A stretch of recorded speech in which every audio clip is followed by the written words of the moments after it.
sa spotlight karong buntaga mga kapuso kon atong nabantayan sa lain-lain nga bahin sa nasod. Mitumaw karon kining lain-lain konsepto sa mga community pantry, mga inisyatibo nga nagtabang sa labing nanginahanglan labi na ning panahon sa kalisdanan ning panahon sa pandemya.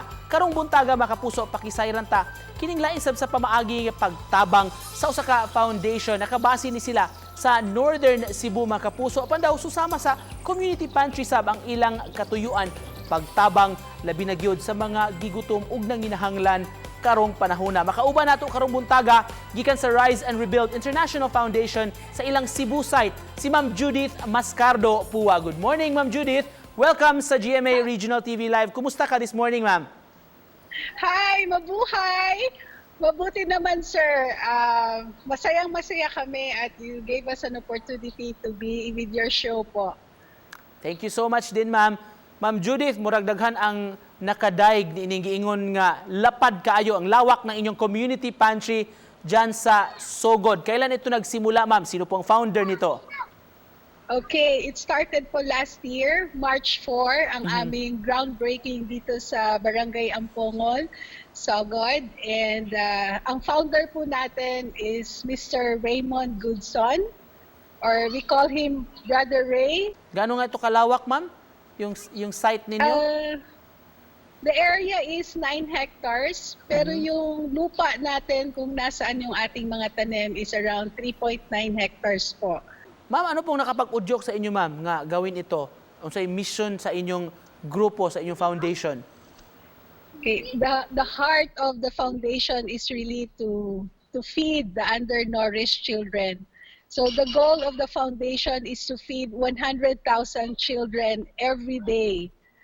So for the whole site natin sa Carigara, Tarlac, and Cebu, 100,000 po ang goal natin para matulungan natin ang mga undernourished children, ages 6 months old to 5 years old, at saka yung ating mga lactating and pregnant mothers.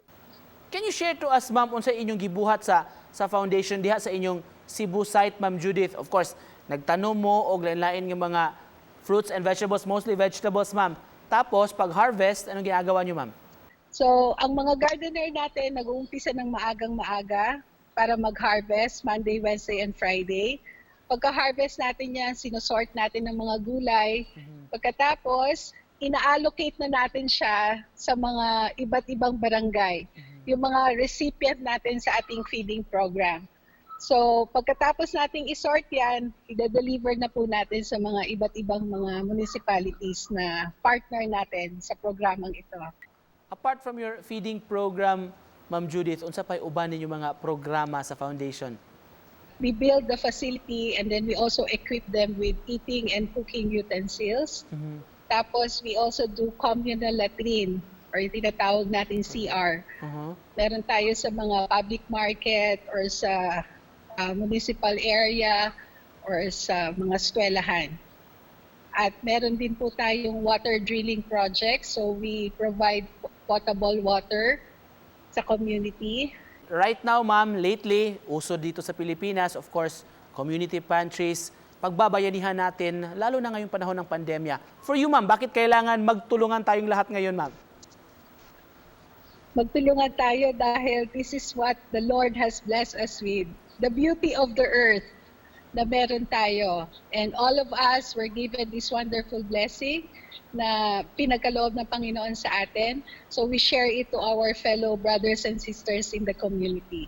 Ma'am, sa mga gusto po nga magpakisayod about your foundation, those who want to get in touch, ma'am, asa man nila pwedeng mabisita or do you have mga social media accounts, Ma'am Judith?